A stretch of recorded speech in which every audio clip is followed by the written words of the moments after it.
Oh, I Sad. just want to Uh, love you right Thank you. now. Thank you. Thank you for And sharing we are that. live on um, Facebook, by the way. We have gone Okay. live on Facebook. So I want to just welcome everybody watching. I'm Love Coach Scott Thomas, and I'm with Laura, Love Coach Laura, Love Coach Paul, Love Coach Anaprabha, Love Coach Candace. And we're going to go straight into a wide range of experiences when we're having our morning check-in. It was very interesting. One person, their immediate feeling was sad. Another person felt joy and it felt guilty for feeling joy while somebody else is feeling sad. And I want to go right into where Anaprabha was. Some of you may have seen that yesterday we did a very powerful, compassionate talk in the evening with Trish, whose very dear friend, and I actually learned was really one of her best friends, was beaten so badly that she was brain dead. And actually, this morning, I participated in an online prayer that took place as they actually unplugged the machines and let her go. And so it was very interesting to hear the memorial feelings of the different people in the prayer circle, the people who had known her. I just was a quiet witness because I didn't know her, but it was beautiful to see the different ways that people deal with grief. And I want us to talk about that. But we're going to go into, I'm going to put the spotlight on Anaprabha for a moment. Anaprabha also joined us last night for the compassionate talk. And she was just sharing with us what it brought up for her. So, Anaprabha, if you don't mind repeating for people watching. okay. It's funny as you bring that up, it's,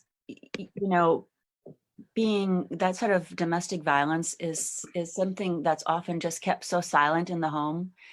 And it's always like everyone's kind of secret, like it really doesn't happen in your home.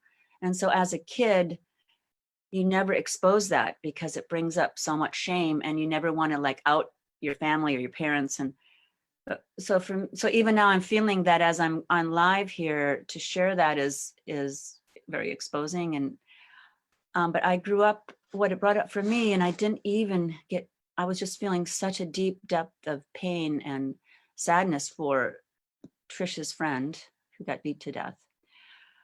But I grew up in a family where I realized this morning I woke up with the whole memories of my father also beating my mother. And there was just so much, violence in my family. And I just, to this day, it's just in my bones, in my cells. And I just felt really incredibly sad and scared. And even now, it triggers such this fear that I have a really fear of having men be in my life somewhere. Because I just feel something like that trapped feeling. I can just imagine what it's like for a lot of women right now in situations, and children in those situations where they're feeling trapped because now we have to shelter in place and there's no way for them to go. And they're trapped in this abusive, situation where they don't have control, where they're at the mercy of who's ever, in their family, their mother or their father. And it just brought up a huge amount of grief for me and memories that got triggered of my poor mother and watching her get beat by my father. And it was just so sad. And then my father was an ex-Marine, you know, and really, I saw a picture of those guys when they were first married. And one I had never even seen until after they both had died. And they were young kids and so happy. I never said, just like really happy. I'd never seen a picture of them being happy together. And it just brought up really like a happiness in me to see that at one point they were at least happy. I was like, and then this like, what happened? What happened to you? And it was all about, and I so wish that I could speak to them now, like with this knowledge of of like, what were your feelings? Really, what was happening? What are you needing? Just their little kid in them, and just like have this conversation and, really just like connect deeply as an adult with them, and love them.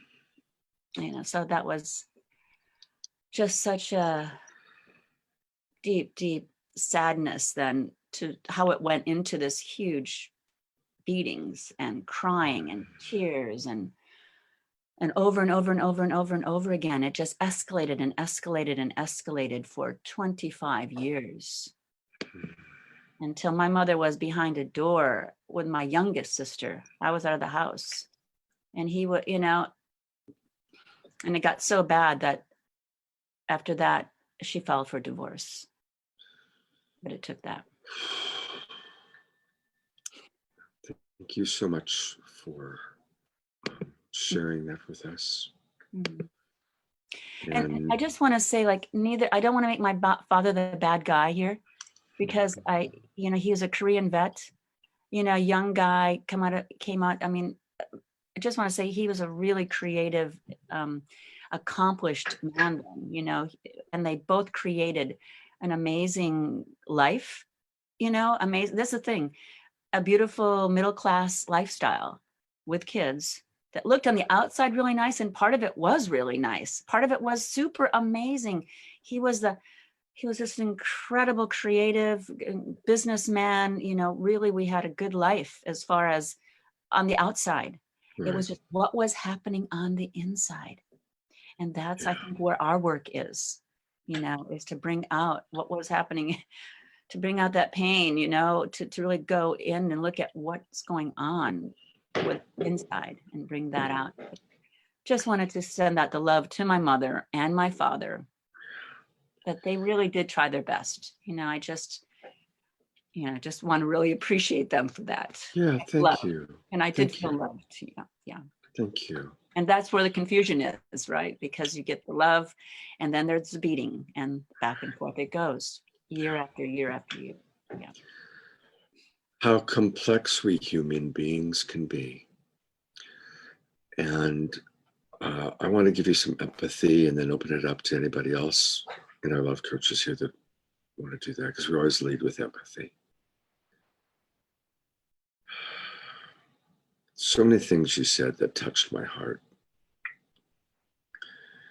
But I think I want to just acknowledge your own inner child that simultaneously still loves mommy and still loves daddy,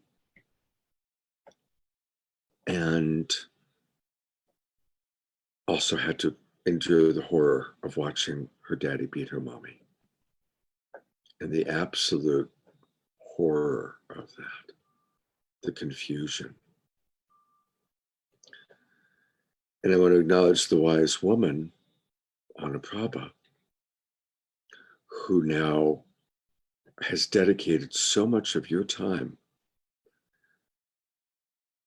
to understanding human beings, learning compassionate communication and other skills. And you ended the cycle of violence, Anna Prabha. You ended the cycle of violence. You are an incredible mother. Your children have been so well taken care of. And they're both really happy, healthy kids, young adults now. And I just want to acknowledge that you ended the cycle of violence. And if nothing else, what a successful life you've led, to really endure that horror and confusion as a child and as an adult, day by day, even without the support of a father, without the support of a husband, on your own. You have changed that ancestral lineage, because it probably went way back, right? So I just want to acknowledge the little girl who still lives inside of you, who still, even after sharing this, wanted to protect daddy, right? Because she still loves daddy and appreciates daddy. So thank you for that. And I'll open it up to anybody else who wants to If you want to also give some empathy or understanding to, just raise your hand and I'll unmute you. Anybody? Laura. Oh, Anaprabha, wow. First of all, thank you for sharing that. And I heard the piece of, that you're really exposing yourself right now. And, I'm imagining that, when you said that, just, being raised in a world where judgments affect our safety, a lot of times, right? Like our need for connection and acceptance. And so I just want to just lean into that for a moment and really appreciate you for being a model to allow other people to maybe reveal, and process some of those deeper things that that I think when we grow up in violent households, we push away because we have to survive. We can't just have these discussions every day like, hey, last night when you did that, mom or dad, and then we start getting along in our lives and we try to just push it deeper, and then when we have people like Trish who have this huge loss and it affects all of us, I just want to appreciate you, Anaprabha, for being another witness to her pain, to your pain, and to so many people's pain in domestic violence, where we do have to push it down to survive, and we don't even have to bring it all out at once, but just this little tiny opening right now is probably so helpful to not only me, because I grew up in a lot of domestic violence as well, and and I felt very deregulated since yesterday. I could feel it. Like I woke up really sad this morning, and so you just helped me have a little bit more of a voice for that, as my voice shakes right now and cracks because it's so scary, because we all, right, the main thing is that we don't want to be excluded.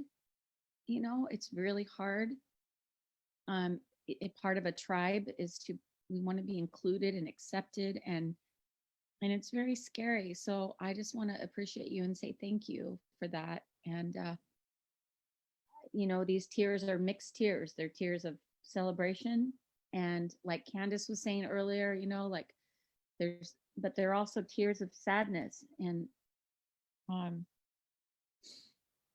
just want to say that I'm eternally grateful for Scott and for you and for everybody here on the call and all the coaches that are willing to put themselves out there and try to understand other human beings in this very, very chaotic world that we live in so many levels. Thank you, Laura. Thank you.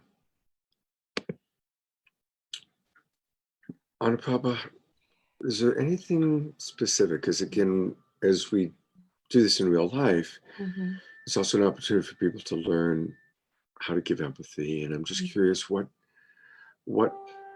is there a particular moment where you felt especially connected?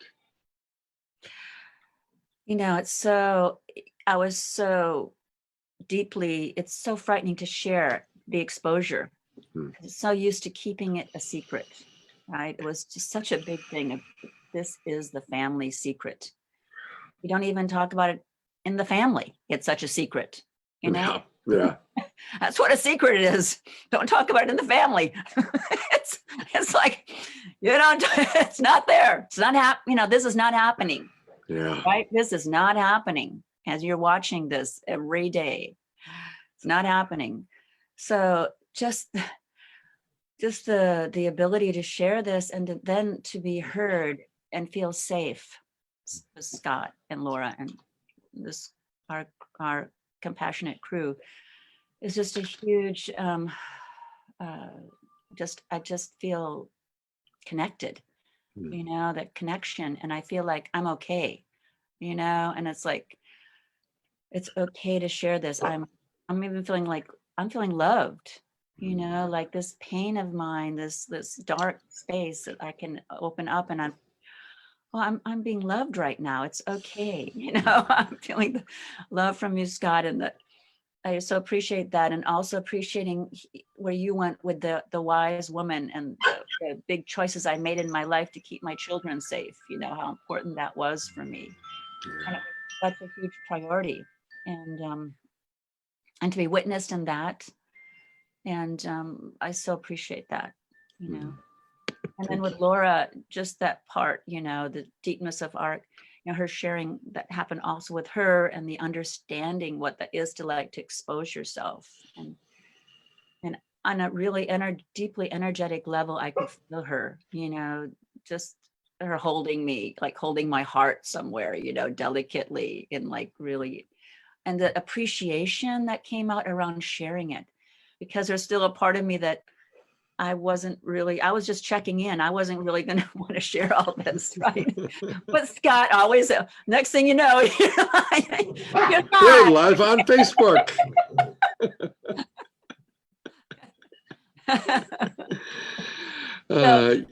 So that being held like that, just wow, what a way of releasing, and then opening up and having the laughter come back, you know. And so that's the gift of sharing, of, you know, our pain and our sorrow and our grief, and then having the empathy. The empathy is just allows love and feeling it's safe to share. So, and then the laughter comes back. So thank you so much. Thank you. My dogs are playing, so I apologize for all the puppy growling sounds. They're like these two little puffballs that act like they're vicious beasts. Thank God they're there, because they're reminding us to play. Absolutely. And actually, I'm going to shift it for a minute because I want to hear from Paul and Candace. And kind of as a segue, two things. For Paul, I've received several people who really appreciated the Facebook Live we did a few days ago, where you and Daniel acted out different belief systems and how to manage that. And one of the messages I got this morning was from a woman, she might be watching, Linda Kimball Grace, who said, "Oh my God, I stopped myself 3 times today from getting into arguments with people about different beliefs because I kept remembering your Facebook Live. Thank you. Otherwise, I would have had 3 more arguments today." So this is why we do these things. This is why once on a problem with sharing, it's like, okay, this is too juicy. We're going live. Yeah. And it is, look, we're all learning together. We're all growing together. So in a moment, we'll hear what Paul has to say. And I also want to acknowledge Candace, who's up in New England, and her sharing was feeling guilty about, gosh, I'm actually feeling joy. And because of COVID-19, more of my needs are getting met. And should I feel guilty about that? And that's a really juicy topic too. Like, wow, when there's all this sadness and grief, is it not cool and not okay to actually be happy, or does it be in a joyful place? And I think that's a pretty perfectly human experience. So let's hear from Candace, and then we'll hear from Paul. Candace, I have unmuted you. And thank you. Yeah. Yeah, so I've been really with the COVID and everything. So basically, since going blind and moving back to New Hampshire from San Diego, I felt like my life has been on pause, and like everybody else was just chugging, like moving forward, and I was just stuck. And now I feel like everybody else is on pause too. And so I'm really trying to stay present with how good I'm feeling, because I've been really depressed for a while now. And but there is that side of guilt, you know, I'm scared to tell people. And then there's fears, because like so for me, like I've been seeing it as, I have a mind virus called COVID Candace. It was there before COVID-19, and it'll be there when we figure all this out. If I don't figure out what's going on with my mental virus, like, holy shit, I have a mind virus, and I'm just now kind of figuring out what to do with it and getting the support that I need to help myself.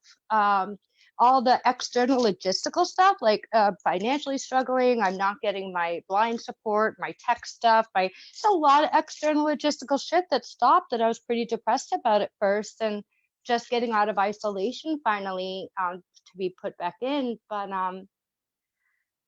my main, like, yeah, going blind to happen. Yeah, all that other stuff really happened. A lot of external logistical shit really did happen. But it's the inside stuff that's been killing me, absolutely killing me. You know, even with all this training comes back, and even when it was there, I wasn't really taking advantage of it and receiving all the gifts and able to do everything that I need to do for myself to get out of this mind virus and to learn how to live as a blind person. Um, so, so this is part of me, and I'm so guilty to say, like, I know this is not a good place for us to be. I know this isn't the greatest thing for our world, but I'm also getting a lot of benefits, and it scares the crap out of me that, like, all this support's gonna stop, and I'll be back where I was, and I feel like I'm coming out now. Hmm. So it's so real. It's so real. And I really appreciate your honesty. And I'm going to turn over to Paul in a moment to hear his wisdom. But I just want to give you reassurance. Love Coach Academy isn't going away. And we're just continuing to grow and build our community. And you've become a very important part of our community, Candace. You have become a really important person to all of us, and we're going to be right here for you. Thank you. Paul, thank you for your patience. On that, Candace, I'm here for you. You know, I got to say this first. We're all on death row. We don't know when, but we know we're on death row. How should we behave and think and feel knowing this is going to end? Whether it's going to end in 2 weeks or in 20 years, how should we behave? Should we be sad? Should we be happy? Well, I'm not even going to answer that. Anu, I just want to let you know too. You opened up a part of my heart while you were talking. Something sad, and the theme I guess I just want to toss out is that feeling when we don't think we can do anything about it. When I was a young boy, I became very, very, very wounded by war. 4 older boys of the kids I played street hockey with all came home in boxes in one summer in 1968.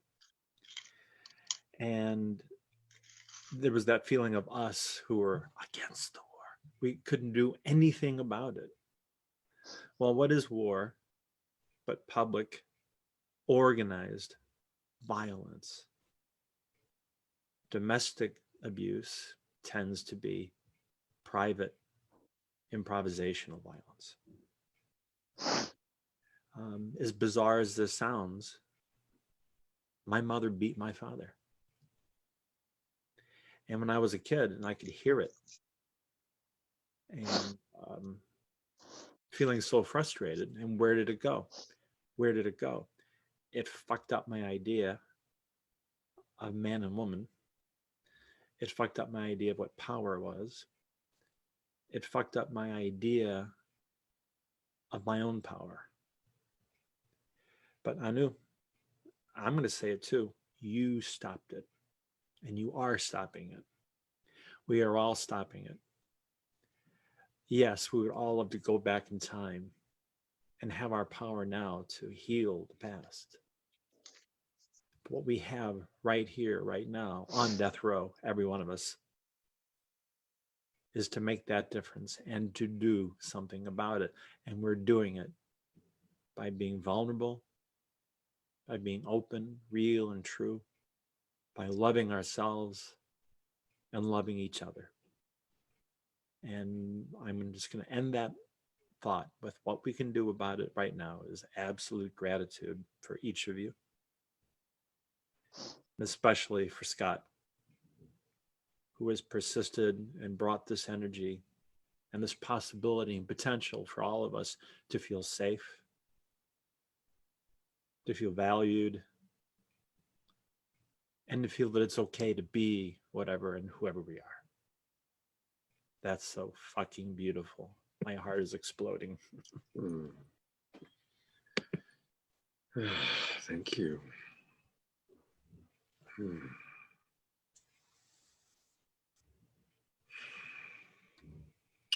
All the incredible challenges of growing up, you know, as I look at at each of you, Laura, who I think if I recall correctly, your mother had 3 kids before she was 23 and raised you pretty much on her own. What Paul just shared about having his mother beat his father and then having to deal with the insanity of war and knowing that it was wrong and watching the terrible impact. What Anna Prabha shared earlier today. And Candace, I know Candace had a very, very, very hard childhood with an absent mother and a lot of being out on the street at a very early age.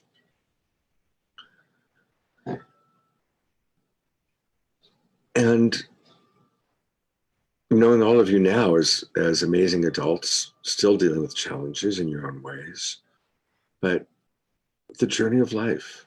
And I just want to, for anybody watching, and definitely for all 4 of you, acknowledging this extraordinary journey of life as each of us learn how to love, learning how to love despite what happened as a child, despite the challenges, despite the blessings and the curses and challenges of life. We're here all learning how to love ourselves and to love each other. And we learn the greatest lessons of love during the times of greatest challenge. It's kind of weird that it has to be that way, right? But God, my hardest times is where I learned my biggest lessons of love. And our world is in an extraordinarily difficult time right now. When the government, which I don't especially have a lot of trust in, but when our own government says be prepared for a minimum of 200,000 Americans dying this month from COVID-19, that's no joke. And so we are all going to be dealing with death because of COVID-19, death because of people that are trapped in their house and they drink too much alcohol or take too many drugs, or they don't have the tools that we teach, and so they hurt each other or even kill each other. Death because the hospitals are so jammed that they can't help people they normally would help people with. And that's why we're doing this twice a day, this compassionate talk, to get the tools out there, acknowledge the challenges of life, and hopefully reach people as best as we can. And for anybody watching, whether you're watching live or the video replay, do share this with your friends. Help. We want to build some momentum here so that people know that this is a place that people can come every morning at 9 o'clock Pacific time, every evening at 6 o'clock Pacific time. Yeah.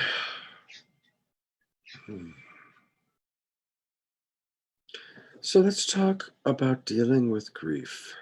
Let's talk about dealing with grief. Because that's a really, really hard one. I want to acknowledge Jeanette, who's in our webinar waiting room. And Jeanette, maybe send me a chat message letting me know if you want to come in and what you'd like to talk about or ask or share. And I'm going to chat with you while I open it up to any of our coaches how do we deal with grief? Because there's a lot of grief right now, as we experienced last night with Trish, as I experienced this morning, listening to all these people doing a prayer circle as they pulled the plug. And of course, it wasn't like we were able to be in the hospital, but nobody was able to be with this woman as they pulled the plug and her body stopped ceasing. So even that was done virtually. More and more, we're having to do these things virtually. Yeah, Laura, you're up. So I just wanted to put it out there as far as grief goes. This is going to sound counterintuitive, but I'm going to say it anyway. So I made a meme about a month ago that said, sad was the new glad. Kind of like a pun on how, they're saying orange is the new black, all that stuff.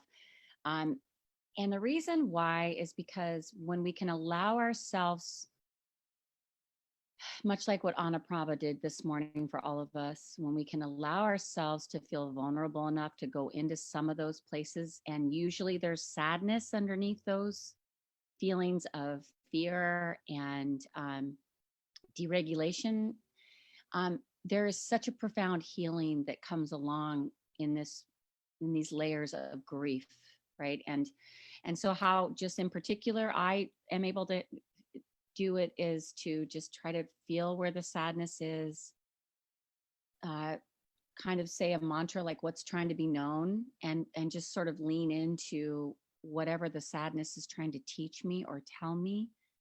And usually if I can do that with a friend or myself or a therapist or a love coach, I can, like Anna Prabha said, she noticed that once we went through kind of the cycle of empathy and witnessing, that then she saw the joy and the laughter, like for as deeply as we can feel. And sometimes, I think that that's why I said our culture, it's like, oh, anything but sadness. And I would question that, because for the depth that I can feel my sadness is also the depth that I can feel my joy.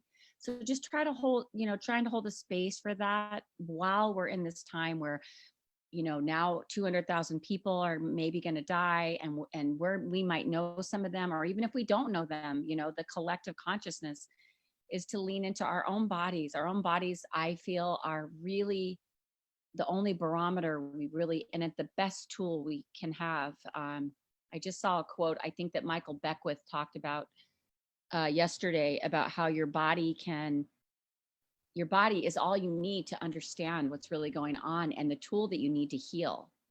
And we all have it, but most of us are just become these huge minds, and we train ourselves out of our bodies, and our bodies are actually our greatest gift and our greatest tool.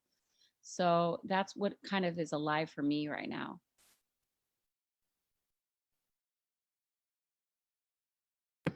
Thank you, Laura. Sad is the new glad. Whew. Love to hear, Candace, I think I saw you just raise your hand, so I'm unmuting you. Yeah, I want to say hi to Jeanette. Jeanette is my dear friend, one of my friends that lives across the street. So I don't know if you were able to communicate with her, but I'm happy she made it, was the first thing.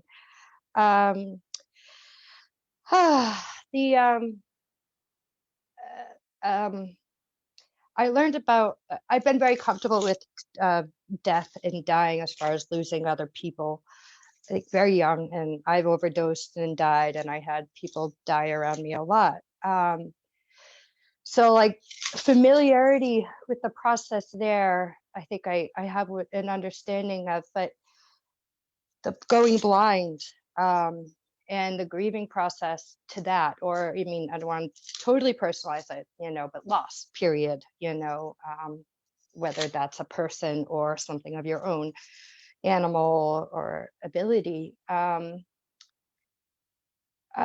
Anger is just, I'm feeling like I need to speak into that right now. That's one of the things that I'm working on. And I don't know if you can see my face, like my whole body just like goes, it jumps into this automatic resistance and almost wants to like laugh. But it's like, no, this is serious, Candace. Like you have anger. You don't want to admit it. You don't want to acknowledge it. You don't want to go there because you're too fucking nice or whatever the deal is. But it's there. And so I'm in a place of trying to find creative ways to be with my anger and still feel safe. Um, and applying it, very directly towards this blind thing, like really spending some quality time thinking about, my losses and letting myself go there. It's really scary. I'm petrified of doing it, but as a part of my grieving process right now, I need to spend some really uncomfortable quality time with anger, and I'm scared, but yeah.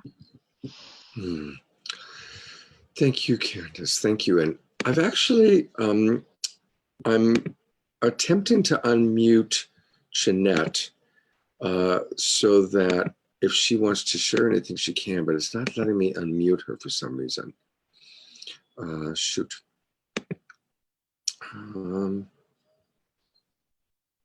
Maybe it's her device. Yeah, it's it's so funny. I usually have the power to mute and unmute people, but every now and then it doesn't let me do it, and I haven't figured out why that is. So, Jeanette, if you want to join us, if there's anything you want to say, I need for you to unmute yourself, and if not, that's okay too. I'm glad you're with us. Anaprabha or Paul, anything that's alive for you, how to deal with grief or what's coming up for you? I feel like, oh, thanks, Scott. Like what Laura was saying about just like being in the body, like that's what I have seen for myself, what I've been learning. And it's taken me a long time to even understand what that means, because I think growing up in a really abusive situation, you kind of escape your body, and kind of go out there in another dimension. And because just being in the body is really painful, especially if you are being abused, and so coming back into the body takes a lot of somehow courage and understanding and acceptance and safety. And I've really learned to do that actually these last years working with Love Coach Academy, and what that means to really be in my body. And that is powerful, just to really tune into what am I feeling in my body here. Like, I really can tune in, and it really calms me down then when I can tune in deeply, just being in my physical body. It might sound simple, I don't know how that sounds, but it just is kind of is huge for me. It's a huge understanding, a huge realization. And so I think around grief, it's also accepting and acknowledging that I am sad, that I have these things did really happen, and it's okay, and I can just and by sharing the grief, really that allowed to accept it. And you try to get some understanding, I can see where that's, and then sharing it really helps with the lightening process, just like finding a partner to share that with, or just a group to find it with, where there's a really safe place. But you have to be careful who you can't share with everybody though. I think, especially in the beginning, it's like you have to find your person that you can really feel resonates with you. That resonance, is huge, that really they feel you. And then I think later down the line, when all these steps have happened, then, and in fact, with COVID here, there's a lot of negative that's happening, and then there's a lot of positive that's happening, like for example, for Candace and another friend I spoke with, a couple people who really have to be inside, who don't really have a big social life for various reasons. And they're finding a big online community all of a sudden and feeling really a lot of love and a lot of acceptance and a lot of joy. And that's really powerful. And that's really important, because really, I think that's also coming out of a grieving process, is it's okay to feel joy and to find where you can feel joy, find where you can feel acceptance. right? And then find out where we can be of service. You know, for me, that's also a big thing, is how can I be of service with it and be supportive. And so that's kind of helps me with my grieving process. There. Thank you, Anuprabha. I want to welcome that we've actually got some people that have joined us. Katerina is joined us. I'm going to unmute you in a sec, Katerina. And also Ines and Jeanette. And so both Ines and Jeanette, if you do want to share anything, just turn your camera on, and then I'll know that there's something you'd like to share. And Katerina is a brilliantly talented woman. I've had the pleasure of receiving some of her services with her work. Katerina, what's alive for you today? And welcome. Hi, everyone. Good morning. Oh, I just, you know that Miley Cyrus song where she's like on a wrecking ball? I feel like I'm living on that ball, swinging back and forth. It's like this grand pendulum swing. And I go back and forth between seeing all the beauty in what's happening and people, people showing up, there's so much inspiring content that people are sharing, and so many ways in which people. Uh-oh. I'm sorry. They're doing some work at my house. I'm going to go outside. I've gone ahead and muted you, Katerina, because that was just a little bit too hard on our ears. Katerina, you're muted right now. All right, I'm going to try unmuting you and see. I'll signal you later when they stop making the noise. Yeah, unfortunately, it's so. How typical, though, right? Isn't that a classic of what's going on, right? It's like, what? WTF, what's next? What's next, right? I mean, it's been like that every day with the headlines. It's like, really? I mean, 3 weeks ago, we weren't in lockdown. And anyway, there's somebody else who's joined us. She's somebody that I also have really been enjoying getting to know, from La Mesa, California. I want to welcome Ines. Hello, Ines. Greetings. Hello, everyone. Really grateful and honored to be sharing space with all of you. And I felt really the need to come on here. And I'm sorry if I pronounce her name wrong. Anuprabha. Anuprabha. And just feeling really connected to her because I was raised in a very abusive home as well, with not just physical, emotional, but sexual as well. And you're taught at a very young age that is a silent and it's a secret. And I've never heard someone else speak it like that because, of course, I've lived in secret, that the experience happens and it instantly has to be swallowed, and you get up and you do the dishes or you do something else. It's like it didn't even happen. And you go out into the world and you put a facade and a front for the world that pretend. And I've brought that into my adulthood.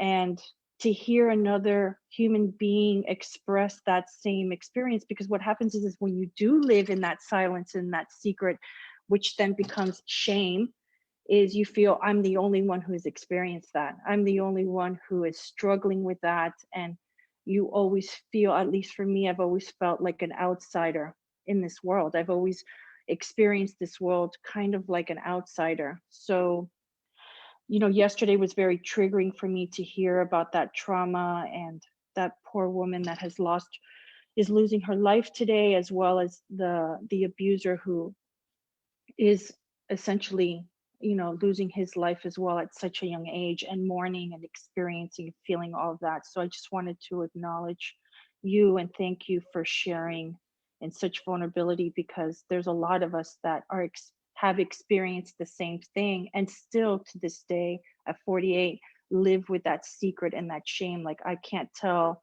on my mother, and I can't tell on the abuse that I endured, because I still love her. So, and I do want to protect her. So I just want to thank you for your vulnerability, because it makes it easier for the rest of us to live, to be okay with feeling all of those emotions. So thank you for that. That was all. Mm. Yeah. Hmm. Hmm. I think Scott, you're unmuted. You're muted, Scott. Yeah. Sorry. Thank you so much, Ines, for joining us. Mhm. It's powerful. I mean, for you to relate so well to what Anna Prabha shared and then be willing to come on and for the first time in your life, share that secret online and to share it with others. And that's, again, why we're doing this. So, Anna Prabha, of course, I'd love to hear your response, and even maybe you and Ines can dialogue a bit. Yeah. Thank you so much, Ines. Ines? Is Yes. that right? Ines? Yes. For your courage, just and coming on and because it's really the first time that I've shared all of that online like that, and this feeling of wanting to still protect my mother and my father, and the secret is just so strong in us to keep the secret. Like to share that secret, like even with our most beloved man, like partner that we're with, even then we just keep this secret so deep inside of us. And where that shame is that you're saying, I have that shame as well, and feeling the other and not like I really belong, and even like I'm the only one, or there's something, what's wrong with me, what was wrong with me. And so it just really, by you coming on and sharing that and appreciating what I shared, it just like makes me feel also so loved and appreciated, and that I can be of service, and like it was good to share that, so I just really feel so grateful to you for having the courage, and sharing that with me. Would you like to say anything else, Ines? Or No, just I'm, the more time that I spend, I started working with Scott personally, and I'm really learning to feel safe and comfortable in that vulnerability of finally, at the age of 48, to be able to let go and release all of those secrets and all that shame that I've hidden inside, protecting I don't know who, but and very much that broken child in me not feeling heard. Because in a lot of ways, I put her in a corner as well. When she rears her head, I'm like, okay, I see you, but go and hide in that corner again. And you're not allowed to feel and express all of that. So in a lot of ways, that little girl still is very much trapped in that room, experiencing that pain, experience that trauma. And I have never allowed her a voice. And you are encouraging me, and I know you are encouraging many to know that it's okay to give that little girl a voice finally, that there's no shame or guilt in that. And I am very much like you, where I worked hard at raising 3 girls to ensure that the cycle didn't continue for them. But in a lot of ways, I've continued that cycle within myself, because I married an abuser who, for 22 years, I experienced that. And even though I tried to shield my girls from that, I know they were exposed to that toxicity, because even though you don't speak it, children are very in tune at picking that up.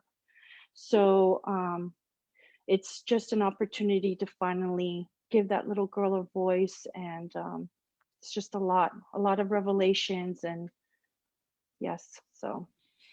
Well, thank you, Ines, so much. And what, this is what happens with us when we grow up in these abusive families.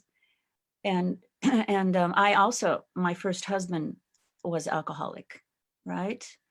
And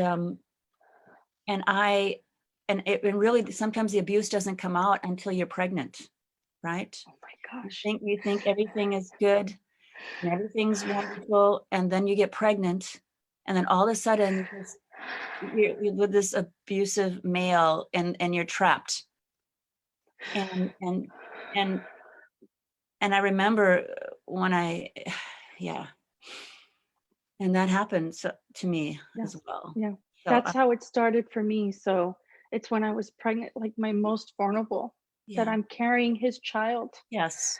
out of love, and to be hit deep, Yes. and nobody, it's hard to explain to somebody what it feels like to go to bed next to someone who's supposed Yeah. to love and protect and honor you. And so yes, it Yeah. did start, that you say that, it did start exactly when I was pregnant. So Mhm. It's such a vulnerable time for women. You know, when you're mhm, pregnant, that's when you need to be protected. And then when your protector turns on yes, you and becomes like this predator, you know, mhm, and you're trapped in this then. Sensitivity skyrockets. yes, Oh, sorry, what was that, Paul? Pregnancy increases sensitivity. Yeah. oh Yeah. Yes. I mean, yeah. So thank you for sharing that. I've yes.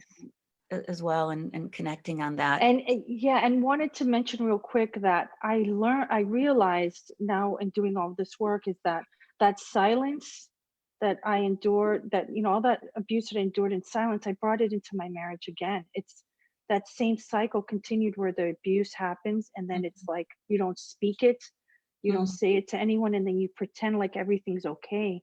And that disconnect, because I definitely disassociate a lot, and that leaving your body to go to a different place. So Yeah. that's important to speak about too, because I have a lot of shame in that, because Mhm. it's almost like multiple personalities. It's like those Yes. layers of you, and depending on your situation, that's who pops up. And that front of like, okay, I'll protect me. This version of me knows how to protect my tender heart. So I love that you spoke about Mhm. disconnecting and really leaving your body during those moments, and how we use that even as tools, toxic tools in our current lives to experience life. That's so true. It's so true. And I also remember this the shame part. I think Mhm. Ines accidentally. Oh, there you are. Oh, The shame part is so deep as well. And I actually did, you know, separate quite early on then with my first husband. And I went home with my mom, and you know, I'm a firstborn, and she was going, why, like why, how could you have done that? How could you have done that? You know, how could you have married, you know, this alcoholic you know, and man, and you know, and so she was shaming me, right? mhm, And even though I had gotten out of the relationship, because for the health of, you know, for the better of my daughter, I wasn't going to go any further with him. And so I was single parent, young, not, well, I wasn't that young, 32, but still there was that shame that she, instead of like, wow, you did it, you stepped out of that, there was a shame of like, how could you have done that? And now mhm, you're a single parent, right? mhm. And so just it's like never ending the cycles of different the levels of shame, right? Even when you feel like you're trying to do, you know, you're trying to do something good, there's still this shame from your parents, and you want your parents to love you so much, and you know, so it's so complicated like that, you know. And so, but how are you feeling now, Inez? Oh, it's been an interesting little bit of a roller coaster with just this beautiful pause that we are all Mhm. experiencing right now, that ability to go inward. So I'm grateful that there's this platform that Scott, this Love Academy is doing for so many of us, because for me, it is a cocooning phase, that Mhm. ability to go inward and really bring up and conjure up all of these wounded parts of us, and the Mhm. rare and sacred opportunity Mhm. to at least begin the healing process, and that reconnection with those fragmented parts of us that we left behind a long time ago, and then have neglected over and over again because we're not allowed to speak. We're supposed to toughen up and move on, and life goes on. So I love this pause, Yeah. and that I've connected to you all is not by accident at this moment, this junction in our lives. So I'm very grateful and feeling hopeful. So So I'm so grateful to you that you came on and shared that. It really, you know, it just makes me feel so like my presence, even like being more present, you know, right? Mhm. After sharing that really being more present in my body. And you know, it feels good, and connecting with you as a woman and feeling your Mhm. love and appreciation, Mhm. and that my opening up was, that just shows that we're connected, you know, and so I'm so grateful to you. Thank you Yes, so and much. real quick, the importance of speaking Mhm. our truth and Yes, vulnerability, because you have no idea who that's going to touch and affect and yes, start a trickle effect for them. So always speak. I love yeah, you and thank you for that. exactly. Thank you so much. You're welcome. Wow. Uh, thank you both. And just look at the trickle down. It started with Trish vulnerably sharing what had happened with her friend, and we talked about it, we processed it, and then that brought up Ana Prabha sharing vulnerably. That brought Inez watching, who then came on, and so it goes, and that's why we're doing this. In a moment, we're going to hear from Katerina. I believe that the sound is not going to be painful to the ears now. But before we do that, there's just two things I wanted to share. I had a big aha. Many years ago, I was doing a show on adolescent pregnancy prevention. For 20 years, I made my living doing educational programming, television. And as part of our research, I was writing and producing this. I went to the Florence Crittenton Home for Unwed Mothers, all these teenage girls who were pregnant.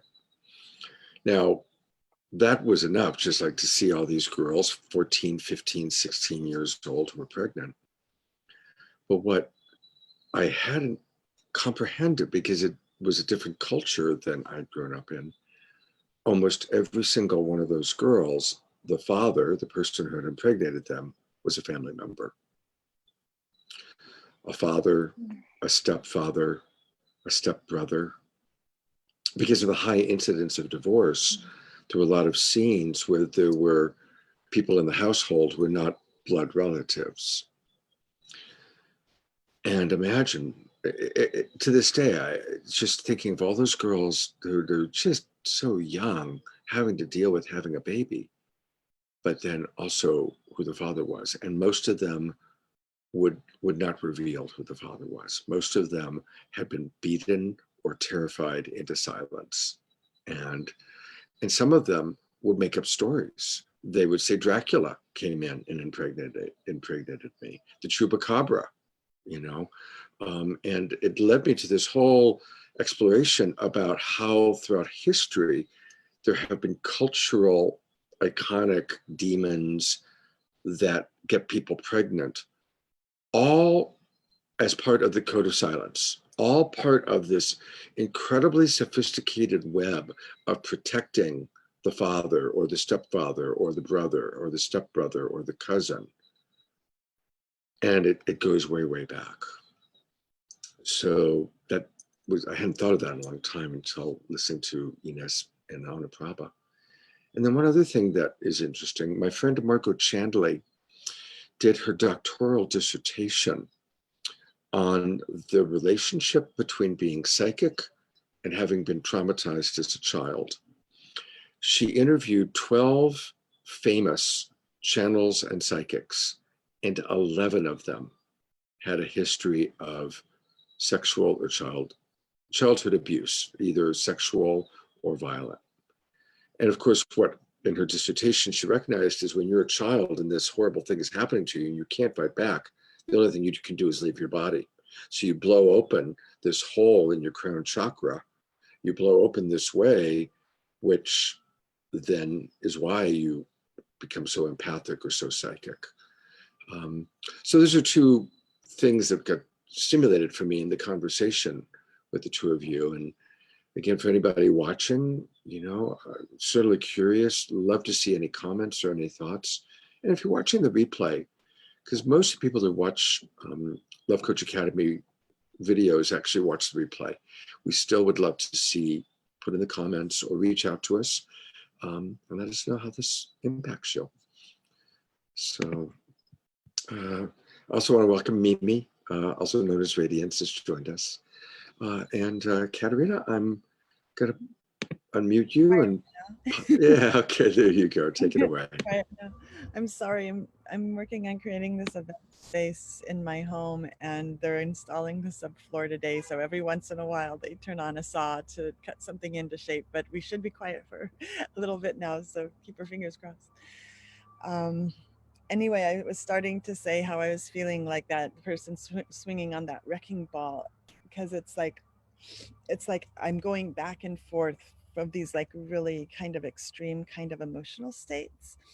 You know, on the one hand, I see the the very first day that the lockdown started, I created this group called Finding the Silver Lining. And it's all about like finding the positives in what's happening and creating community in spite of, you know, the social distancing.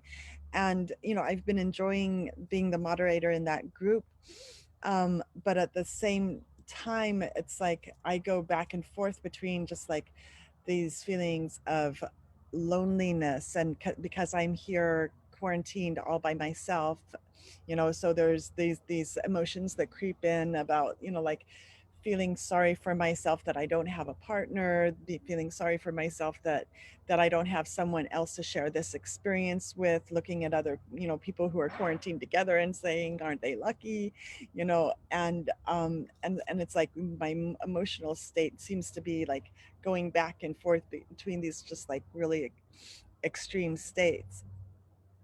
And like as a healer myself, and as someone who works, you know, with people, you know, there's I kind of, you know, it's hard to not like judge myself for not having my shit together a little bit.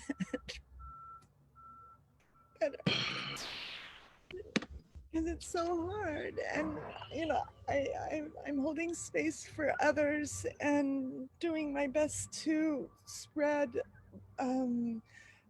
you know, good information, because I'm a physician. I mean, I'm trained as a physician. I understand contagion. I understand the do's and the don'ts and how to not get sick and all of this stuff. And I'm a health coach, and I'm a hypnotist, and all of these things. And I've got a lot of skills to share with other people yet. But there's this part of me that feels like a fraud because it's so hard for me. And I'm really, it's hard to not, you know, it's like I want to be, I have my shit together better when I'm helping somebody else. When I'm helping somebody else, then I am able to keep grounded and in my center, and my focus is on helping someone else and outside of myself. But when I'm doing ready to help, then I'm Katerina, I'm so appreciating this sharing. This is so, so valid. Love coaches who can relate, right? Who goes also through that when you're in your coaching, sound healing, you're friggin' brilliant, God's channeling through. And then when you're all alone, you feel like an idiot. Or whatever, or just helpless, weak, whatever it might be, right? And this is the new form of support. It's not the old school where we pretended we were brilliant psychologists and then would, you know, go home and be alcoholics or beat our parents or beat our kids or beat our family. You know, back in those days, suicide amongst psychologists was 6 times the average. Okay. We are all human. We are all perfectly human. And it's no longer I'm better than you because I'm the coach or I'm the teacher or I'm the therapist or I'm the healer. It's I understand your pain because I also am in pain. I understand your fear because I also have times that I'm afraid. I understand your confusion and overwhelm because there's times I'm paralyzed with confusion and overwhelm. And that's who we are and how we're doing it now. And it's so much more real. And it's so much more connected, right? And again, it's breaking the silence, right? It's you know, my parents, like Anna Prabha's and like we've been hearing, it was that dynamic of what they put out to the world was one thing, and what was going on inside the household was something really different. And um, and we're breaking all of that by just right now online. Anybody could be watching, and we're exposing ourselves. We're sharing our vulnerability. So thank you, thank you, thank you, Katerina. And I'll open it up to any other love coaches that want to give empathy or understanding. Just unmute yourself. Paul, How did you know? She's I pregnant. saw you reaching for the thing. Yeah. Katerina, the truth is those peaks and valleys are real psychic, divine adventures. And adventures, while you're in them, suck. The story you tell afterwards is wonderful. And the only way I know, and I forget it frequently too, is when you're in one of those deep ones, to trust it. To trust that it's okay. To say that it's not okay, you know, isn't trust, but it's an adventure, I think. The adventure to feel shitty, an adventure to feel fully lonely, an adventure to feel really alone and lost and be okay with feeling lost. It's an adventure to feel ecstatic, right? It's there. I'm there a lot. And you're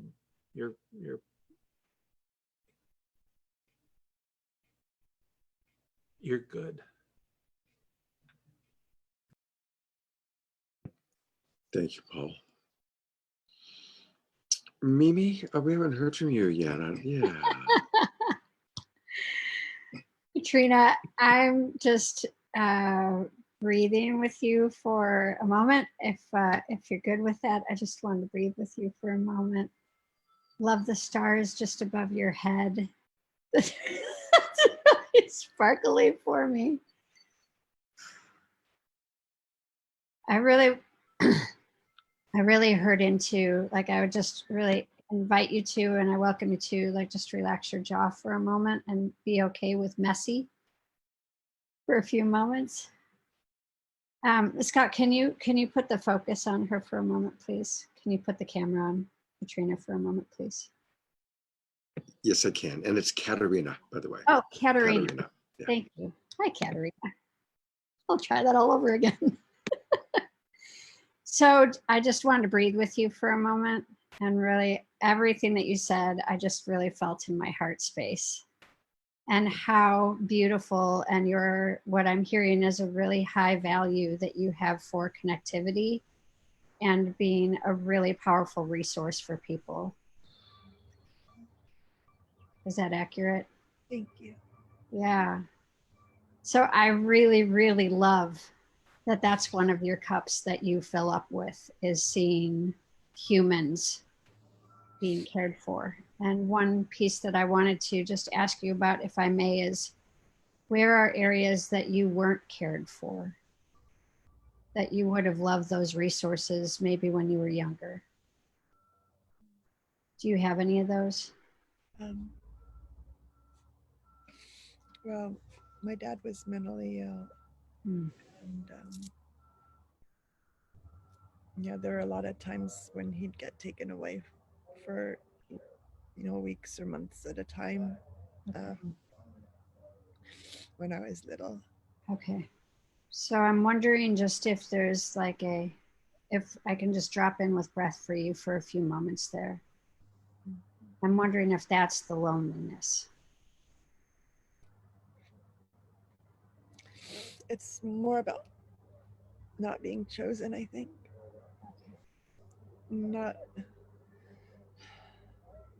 I've got a lot of charge around not being chosen, rather not being chosen in romantic partnership, or not being chosen to work with me, not being valued. Okay. And so again, I just want to breathe with you for a moment and relax the jaw for me for just a moment. There you go.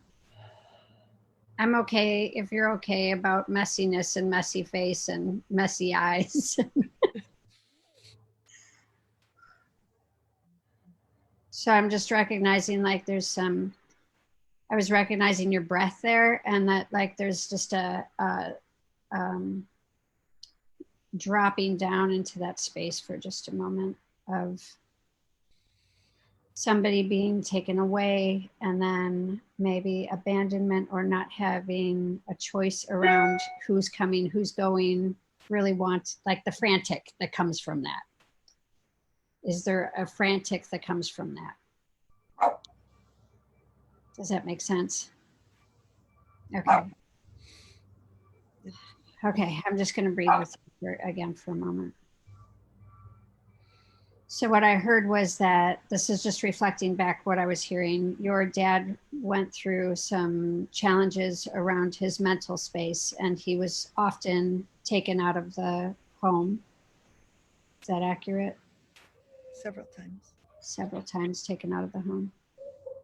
And then how you're seeing that show up is that you're experiencing that of not being chosen in your relationships with people. So what I'm hearing is that you would really like to have a choice. Is that accurate? Well, I would like to have a choice. I want the people that I choose to choose me back. Okay. Like, there's a feeling of powerlessness that I'll meet somebody that I really resonate with and that I really want to have in my life, and then I'll choose them, but they won't choose me. Right. So being chosen. Being chosen, being priority, being important to someone else. Yeah. That's really, really beautiful. Being important to somebody else. And I just want to acknowledge about the community that you're creating and how they're choosing to work with you. And is there one person that you have felt that with, that you really felt chosen with in your life? Or an animal or a... I mean, at one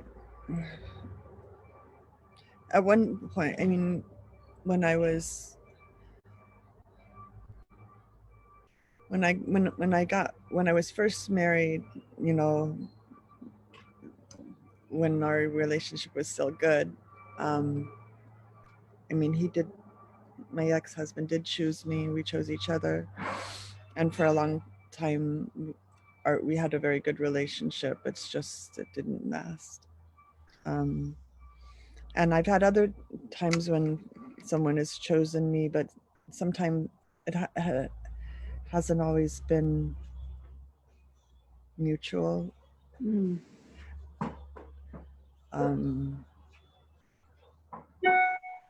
Yeah. So being loved and chosen. Yeah.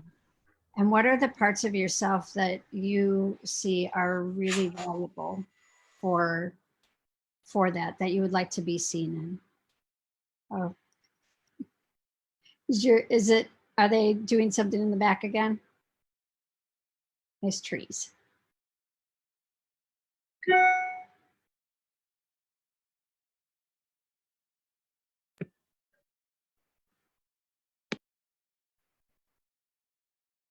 I think she's finding a place that she can speak. Yeah, I've kind of shifted us back to gallery view.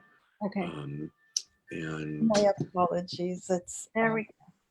Sorry. The problem with having work done on my house. Yeah. So being in a place, what are the things that you find that are most enchanting and delightful about you, that you're excited for people to choose to be with you? Because clearly you are very vibrant. You just walked us through your whole house. You have enchantment everywhere. What are the things that are like, wow, see me and choose me? I'm very, very embodied. I am very passionate. I'm a tantrika. I, like, so sacred sexuality is very, very important to me. I am very open and loving. I'm definitely an empath. I feel very strongly. I'm very caring. I'm very intelligent. I think I kind of identify a lot with the wild woman archetype. I think I'm just like too much for a lot of men to handle. How about let's just stay with what you are without being too much for anybody else. I'm just really witnessing like your sensuality, your play, your pleasure, your I love the extraordinary. dance. I'm a very good dancer. I love to dance. There we go. Yeah. So all of that is all of the areas about, places for you to be seen and enjoyed and cherished. And I really cherish that you're showing up with all of this. Thank you. And I would really welcome that during the alone moment, that it's filling up with the beautiful fan that you have behind you and the soft pillows and the gorgeous colors that you have throughout your house. I have a beautiful house. I really nurtured a very safe space. I'm so excited about my temple that I'm opening downstairs. It's going to be the most amazing space for hosting events. And it's been a long time. And it's been a dream of mine for so long to have like this home temple where we can host things. And it's going to be so beautiful. Yeah. And we have like a crystal grid underneath the floor. So they're putting in a floating dance floor. So it's cushioned so we can dance on it. And there's a crystal grid underneath the floor. And I even ground up blue kyanite crystals and put them in the paint so that it's going to be just like this most amazing, yummy space, just big open room, like 20 feet by 30 feet, where I can host all sorts of events. And like I've got 6 full-size futons where I can I've got all, backjacks and all the stuff. I can host workshops. I can host dance parties. I can, I have an outdoor space with a big grandmother tree, and it's just like beautiful. So it's like, I'm so excited about it and stuff, but it's like, I feel like I'm at this jumping off place where I'm like just about to launch into like a whole new era in my life. And there's a little bit of fear and a little bit of, of course we can, just as I'm about to launch this, coronavirus like shuts down all public gatherings. So it's like, hello, but I guess, it's like, but now, the construction's already underway and it's already happening. And so like when this is done, people are going to be so hungry for connection and getting together that I'll be ready. I love that. Oh my goodness. It was like a huge waterfall of your magnificence, the way that you shifted from, that I get that there was a portion of your life that was here, and that's going to give you the empathy to be able to reach people like nobody else can reach them. Mm-hmm. And then the breath that your house is taking right now between these moments of where you were and your launch pad, and being able to give the environment that you have a place to breathe before all of those people enter as you're launching into your new space. Mm-hmm. And so even that you're putting sparkle in the paint, come on, you're magic. So I just really wanted to like love and adore and cherish and see that brilliance, and that all of those pieces before are what are adding to that brilliance. Every one of those sparkles are adding to that brilliance because you get it. So did any of that land? Thank you. Yeah, did any of it land? Yes. Okay. Thank you for creating all of that. Mm-hmm. Thank you. I want to thank you, Mimi, for that beautiful, beautiful journey that you guided Katerina on. We need to wrap up pretty soon because I've actually got a client that I'm going to see soon. But Katerina, maybe you could just share a moment where you felt most connected by Radiance Mimi's offering. What was, where did you feel the most connected? Her kind of giving me permission to share my excitement about my new space. And Yeah, beautiful. Yeah, I really appreciated how Mimi noticed your home and, you know, really noticed it and acknowledged it and took us there. That was really beautiful. So thank you. I have one last thought that came up when you were sharing, Katerina, about how, you know, your husband really loved you, but then it ended. And it's so important for us to realize that as children, they told us over and over and over a terrible lie. We were raised to believe, and they lived happily ever after. You find your prince, you find your princess, and you fall in love and you live happily ever after. And I've never met anyone who lived happily ever after. I haven't. I've met people that have learned a lot of tools to keep the marriage fresh. There are people that happens. But also, we're in a whole different age where we're living way longer. And it's not about finding a partner to raise 10 children and work the farm with. You know, it's a whole different thing. Most of our relationships are growth experiences, right? And so we haven't been trained and raised to see it that way, that actually we can meet someone, fall in love, have a very deep experience, and then end. And that's not a failure. It's life.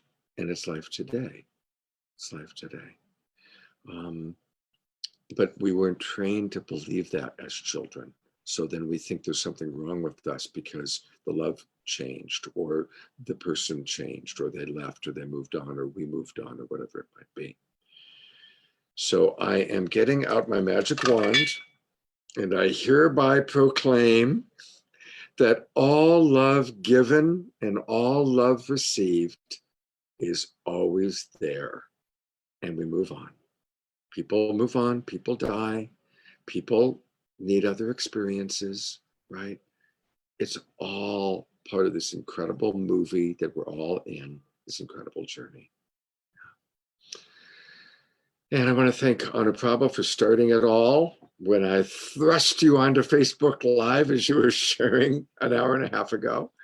Thank you, Katerina, for coming and joining us. It's really lovely to have you with us. Thank you, Mimi, for coming in and bringing your wisdom. And I also want to thank everybody else who shared earlier today, Paul, Inez, Candace, Laura. And thank you all for watching. We're here every morning at 9 a.m. and evening at 6 p.m. and we mix it up. You never know what it's going to be, but it's going to be some number of love coaches doing something special. Take care, everybody. Thank you for joining us, and we'll see you soon. Good night. Have a great day.